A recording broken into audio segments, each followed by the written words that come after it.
Let's check in, and we got a whole bunch of other stuff to get through today. Starting out with America's lawyer, Mike Papantonio, host of Ring of Fire Radio, ringofireradio.com. Mr. Papantonio, how are you today? Koch sounds about right, Tom. I think so. Yeah, everything's good on this end. The Perry story. Have you followed that? I was gonna ask you about that. Rick Perry. Here we got a guy indicted for a felony, and he says he's wearing that as a badge of honor. Really? How'd that work out for Tom DeLay? Well, yeah, exactly. In the same area where Tom DeLay was indicted, but it's good old boy politics down there. But I thought what was interesting is Perry's defense position in his motion to dismiss. He asked the judge, "Look, I know I've been criminally charged. The charges are felonies, first-degree felonies, third-degree felonies." But he filed a motion. This is the second time he's done this. Filed a motion to dismiss. And in effect, he argued, Tom, that he had a solid, this was his argument, different words, but this is what he was saying. He had a solid constitutional right to be capricious, to be arbitrary, to be abusive, to be self-serving in his role as governor, and he had immunity to do what he wanted to do. Pap, isn't there some truth to that? In Texas, there is. But in most states, they have a constitution that says, no, there are checks and balances. The argument went as far as suggesting that there is a constitutional criminal immunity that attaches itself to the governor's office when he takes certain actions. The Republican district judge, and interesting, a very conservative Republican district judge here, by the way, disagreed with Perry. Obviously, he saw the danger in such a bizarre argument. And at this point, this judge is saying, let's let the jury decide if corruption and abuse of power should get a free pass if you're the governor. That's the question he's put back on the table. It's interesting. The backstory to this is an interesting story, Tom. Mm-hmm. Tell me. Yeah, the public integrity unit that Perry tried to defend and just completely stave off and starve out of existence. It was a public corruption prosecutors department that, interestingly enough, might have been looking at conduct that could have been directly in contact with Perry's own conduct, directly and indirectly. Even Republican national leadership at this point, Tom, recognizes that Perry was already damaged goods before he lost the last hearing in front of this judge. Directly after Perry's indictment by a grand jury, by the way, he was able to rally support around the nation that this was just an angry liberal political witch hunt, kind of those same talking points. But it doesn't appear that that argument is sustainable because political donors, they're going another way. Political donors see that Perry has already spent more than $1 million, about $1.2 million of their money for criminal defense. In other words, a donor gives them money, they think it's going to go to a campaign. No, it's going to get a criminal to keep a criminal out of jail.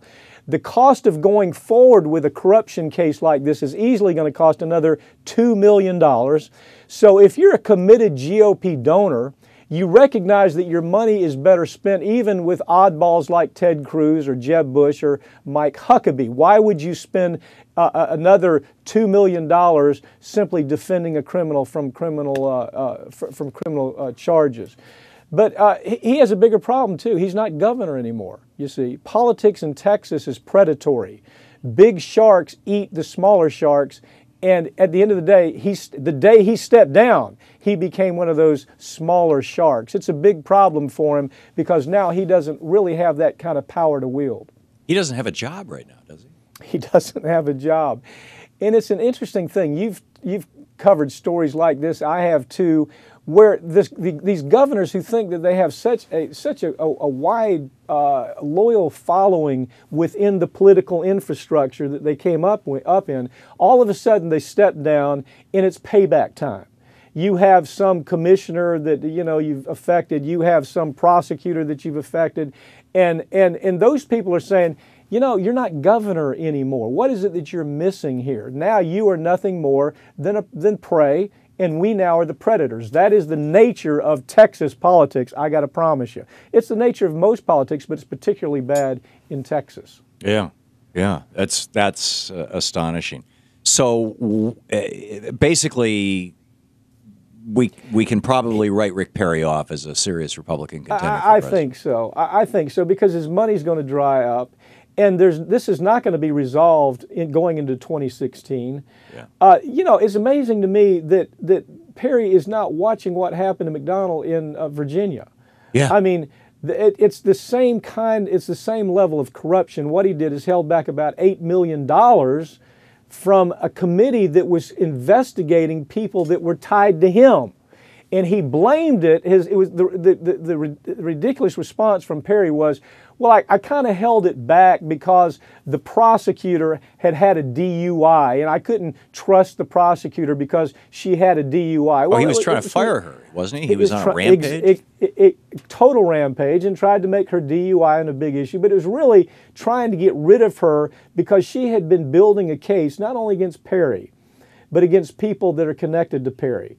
Perry, this is not going to go away. This story is going to continue building. When I say it may be $2 million additional money that political donors are going to have to give this guy, it could be more than that. McDonald, I think, by the time is over, was closer to $4 million just in that defense. That he burned through paying his defense lawyers. Wow. Exactly. Now, isn't there a parallel here between Rick Perry and Scott Walker? Scott Walker is, a bunch of people around Scott Walker have been indicted and are being prosecuted for felonies. There's a John Doe investigation going on in Wisconsin about Scott Walker.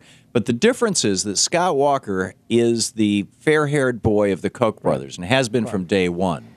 And so how does that play? Do we have an example here of Rick Perry not being the oligarch's boy and and Scott Walker being, and therefore they're being treated differently? He clearly is not the Koch brothers' boy. Scott Walker is. There's another reason that the Kochs have to watch out with Scott Walker. I've always suspected, and I've said it on 2 or 3 occasions, that the story of Scott Walker and the political corruption that surrounded Scott Walker also involves people that can be brought in from out of state. Arguably, some of the people connected to the Koch brothers. So the Koch brothers are joined at the hip with Scott Walker. They've got to take care of the guy, and because it's impossible, when you analyze the facts of Scott Walker's problems, there's so many levels of political corruption.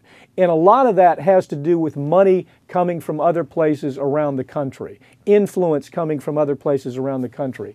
And when you look at the close ties between Scott Walker and the Koch brothers, it's impossible for any logical thinking, rational thinking individual to think that some of this would not carry over to some of the conduct of Koch brothers people, if not the Koch brothers directly. So yeah, he is their fair-haired boy. He kind of shined last week because he's the only one that looked like a grown-up in that last little get-together the Republicans had in Iowa. Yeah. But he's short-lived. Very interesting. America's lawyer, Mike Papantonio, host of Ring of Fire Radio, ringofireradio.com. Pap, always great to see you, my friend. Thanks for dropping by. Tom, thank you. We'll be right back. It's 15 minutes past the hour.